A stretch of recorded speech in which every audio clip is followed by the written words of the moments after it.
5 silent habits that make PCOS worse every day. Do this to reverse it. Are you tired of feeling like your own body is working against you? Exhausted by the unpredictable cycles, the persistent weight that clings on no matter what you eat, the frustrating skin issues that make you want to hide, and the deep, unsettling feeling that something inside is just ... wrong? Are you weary of the advice that feels like a punishment, the restrictive diets that only last a week, and the feeling that you are constantly fighting a battle you don't know how to win? The good news is that the solution might not be in another grueling workout plan or a complicated list of forbidden foods. The good news, the real hope, lies in a quiet wisdom, a gentle shift inspired by ancient Buddhist principles that teach us how to find harmony rather than how to wage a war. The path to healing might just be found in softness, in awareness, and in compassion, rather than in struggle. In today's video, we are uncovering the 5 silent habits that are making your PCOS worse every single day, often without you even realizing it, and we will explore the profound, gentle way to reverse this cycle, not by fighting your body, but by truly understanding it and listening to its needs. So stick around, because you don't want to miss these life-changing nutrition tips and mindset shifts that can help you find peace with your body and reclaim your vitality. Before we begin this journey together, I'd love to know where you are joining me from today. Drop a comment below and feel free to share anything that's on your mind or any questions you might have. This is a safe space, and your story matters here. And if you are looking for real guidance on this path, guidance that feels like a warm hug rather than a pointed finger, don't forget to hit that subscribe button and turn on the notifications so you never miss a health-boosting tip from Sacred Women's Health. First, let's talk about the constant noise in our minds, the chaos of modern life, and how it directly impacts the food on our plates and the hormones in our bodies. It is so important that we start this conversation by validating the pain you feel. If you are struggling with polycystic ovary syndrome, you are likely carrying a heavy burden, and so much of that burden is the feeling that it is somehow your fault. You are told to just lose weight, or just eat less, or just try harder, as if this complex hormonal condition is a simple failure of willpower. Let me be very clear. This is not your fault. You are not broken, and you are not failing. You are a woman living with a sensitive body in a world that is often loud, stressful, and disconnected. Thousands, even millions, of women are walking this exact same path right now, feeling the same confusion, the same frustration, and the same exhaustion. You are not alone in this. The reason so many of the typical solutions don't work is that they are built on force. They tell you to fight your cravings, to push your body harder, to restrict, and to punish. But Buddhist wisdom teaches us a different way. It teaches us that suffering, or dukkha, often comes from this very struggle, from this resistance to what is. The silent habits we are about to discuss are often just reactions to this internal war. They are the ways our bodies are trying to cope in a stressful environment. So the solution isn't to add more stress by fighting these habits with aggression. The solution is to bring awareness, compassion, and gentle consistency. We are going to prepare you for these solutions by first offering a sense of deep emotional security and welcome. This is a space of understanding, not judgment. The first silent habit that is worsening the imbalance is the cycle of mindless eating and the deep attachment to cravings. This isn't just about what you eat, but how and why you eat. In Buddhist philosophy, monks practice mindfulness with every single bite. They understand that food is medicine, it is energy, and it is a connection to the earth. In our modern lives, we eat while scrolling on our phones, while working, while watching television, while stressed. We are completely disconnected from the act of nourishment. For a woman with PCOS, this disconnection is dangerous. When we eat mindlessly, especially foods that are high in refined sugars or carbohydrates, we are dumping fuel onto the fire of insulin resistance. We spike our blood sugar, which demands a flood of insulin, which in turn signals our ovaries to produce more androgens, worsening every single symptom, from acne to irregular cycles. This mindless eating is often driven by intense, hormonally charged cravings. We feel an overwhelming urge for sugar, and the habit is to react instantly, to seek that immediate relief, which only deepens the cycle of attachment and imbalance. But how can just being mindful possibly fight these intense, biological cravings? Can sitting and staring at your food really help reduce your symptoms? The answer is profoundly yes. Mindfulness, in the Buddhist sense, is not about fighting the craving. It is about observing it. When that intense urge for sugar rises, the reversal is to not immediately react. It is to pause, to take 3 deep breaths, to simply notice the feeling in your body. Notice the anxiety, the urgency. You watch it as if you are watching a cloud move across the sky. What you realize, what monks have known for centuries, is that the craving is impermanent. It arises, it peaks, and if you do not feed it, it will pass. You separate the feeling from the action. The application of this is simple, yet profound. The next time you sit down to eat, do nothing else. Put your phone away. Look at your food. Notice the colors, the smells. Take 1 bite and put your fork down. Chew slowly. Truly taste it. Notice the desire for the next bite before you have even finished the first. This is the habit of attachment. By simply bringing awareness to it, you break its power. You are no longer a victim of the craving. You are an observer of it. This practice naturally leads you to crave foods that nourish, because you begin to feel, truly feel, how different foods impact your body. This isn't a diet. It is an awakening. It is the first, most crucial step. But mastering the plate is only the beginning. The true chaos in our bodies often comes from the habit we normalize and even praise every single day. The one that drains our internal energy faster than anything else and keeps our hormones in a state of emergency. Before we explore that, can I ask you something truly personal? How many times have you felt completely alone in this?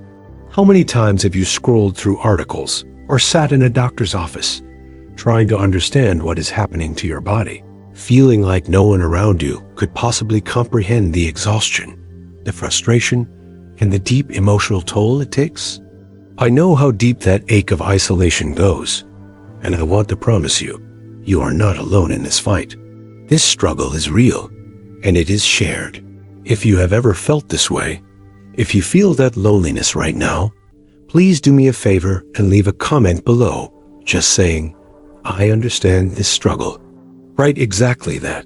Your message is not just a comment. It is a light for another woman who is scrolling in the dark right now, needing to know that she is not the only one. Your words can give strength to someone who needs to feel seen today. The second silent habit that is fueling the fire of PCOS is worshiping the grind and living in a state of constant low-grade stress. We live in a culture that glorifies being busy.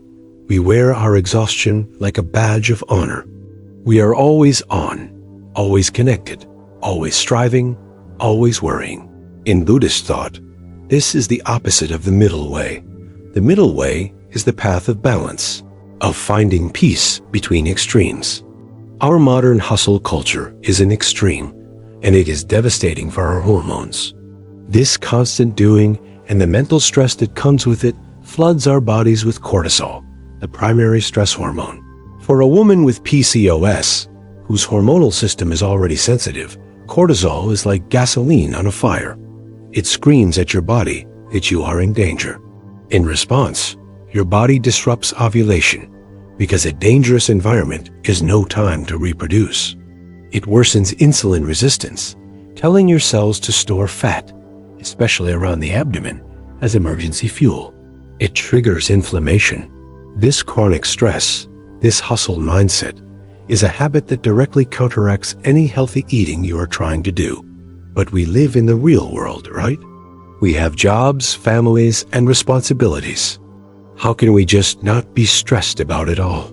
This is a beautiful and important question. The goal, in Buddhist practice, is not to eliminate the external facts of your life. The goal is to change your relationship to them. The reversal is the practice of right effort and non-attachment.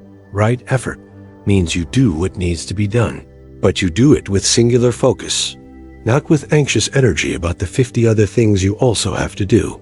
Non-attachment means you perform the action without being cripplingly attached to the outcome. When you feel that familiar wave of stress rising, the anxiety about a deadline or a family conflict, pause. Identify the feeling. Is it fear of failure? Fear of judgment? Acknowledge it without judgment. Then, bring your entire focus back to the present moment. Focus only on the next one task, even if it's just washing one dish. Breathe deeply into your belly. This simple act of returning to the present moment signals safety to your nervous system. It lowers cortisol. It is the antidote to the hustle. It is how you can be productive and active while remaining internally calm. And by the way, if this perspective is helping you find a little more peace and clarity, please take just a moment to hit the like button and subscribe so you never miss these moments of guidance and support. We can learn to manage our food with mindfulness and our stress with presence. But if we fail to honor the body's most fundamental requirement for healing and repair, the imbalance will remain. This next silent habit is one that we almost universally get wrong in the modern world, and it is costing us our health. The third silent habit is disrespecting the sacred rhythm of rest. We treat sleep as an inconvenience, something to be hacked, shortened, or optimized so we can get back to doing. We stay up late, scrolling on glowing screens, filling our minds with stimulating content, and then wonder why we are so tired. A monk's life, in contrast, is built entirely on rhythm. They rise with the sun, they engage in mindful work, and they honor the darkness. They understand that sleep is not empty time. It is sacred time. It is the time when our body does its most profound healing. For a woman with PCOS, this time is non-negotiable. Sleep is when your body resets its hormones. It is when your brain clears out toxins. Most importantly, it is when your body's insulin sensitivity is recalibrated. When we deprive ourselves of deep, restorative sleep, or when our sleep is constantly interrupted by blue light or anxiety, we wake up the next morning already in a state of imbalance. We wake up inflamed with higher cortisol and with our cells already resistant to insulin, which immediately triggers those intense sugar cravings. We are starting the day having already lost the battle. But what about those nights when the mind just won't shut off? What about the anxiety from the PCOS itself, the worry about fertility or symptoms that keeps us staring at the ceiling? This is where the Buddhist practice becomes profoundly practical and compassionate. Instead of fighting the sleeplessness, which only creates more anxiety and stress about not sleeping, we practice acceptance. The reversal is to create a sunset ritual. An hour before you intend to sleep, the screens must go off. All of them. This is an act of devotion to your own healing. Dim the lights in your home. Read a physical book. Take a warm bath. Listen to calming music. You are signaling to your body that the day is over, that it is safe to rest. And if you find yourself lying awake, do not struggle. Do not toss and turn in frustration. Instead, practice a simple breathing meditation known as anapanasati. Focus only on the physical sensation of your breath. Feel the cool air entering your nostrils and the warm air leaving. Do not try to fall asleep. Just observe the breath. This act of gentle observation, free from the stress of trying to sleep, calms the nervous system so effectively that sleep often comes as a gentle byproduct. You are inviting sleep rather than demanding it. Honoring the body with mindful food, a calm mind, and sacred rest forms the foundation of healing. But there is an internal habit, a toxic voice in our heads, that can poison all of these wonderful efforts. This next silent habit is perhaps the most painful and the most destructive of all. It is the fourth habit, the internal monologue of self-criticism and judgment. How do you speak to yourself? When you look in the mirror, what is the first thing you notice? Do you see the acne, the hair where you don't want it, the softness in your belly, and respond with a voice of disgust, frustration, or blame? We tell ourselves we are failing, yet we are not trying hard enough, that our bodies are broken. We believe this internal aggression is motivation. In Buddhist philosophy, this is the exact opposite of metta, or loving kindness. Metta is not just a sweet or poetic idea. It is a profound physiological tool. Science has shown that the act of self-criticism, that internal voice of judgment, activates the body's threat response. It triggers the sympathetic nervous system, releasing cortisol and adrenaline, driving inflammation and stress. You are, quite literally, stressing your body out from the inside. Self-compassion, the practice of metta, does the opposite. It activates the parasympathetic nervous system, the rest and digest state. This is the only state in which your body can truly heal, regulate its hormones, and repair itself. You cannot heal a body that you are at war with. You simply cannot. But shouldn't I be tough on myself? Isn't that how I stay motivated to fix this problem? This is one of the deepest misunderstandings in our culture. Motivation that is born from fear or self-hatred is brittle, stressful, and unsustainable. It is part of the hustle mentality that is making us sick. True, lasting, profound change, which is what healing is, can only come from a place of love and compassion. You choose to eat nourishing food not because you hate your body, but because you love it and want it to feel good. You choose to rest not because you are lazy, but because you deserve to be nurtured. The reversal is the active practice of metta. The next time you catch that critical voice, stop.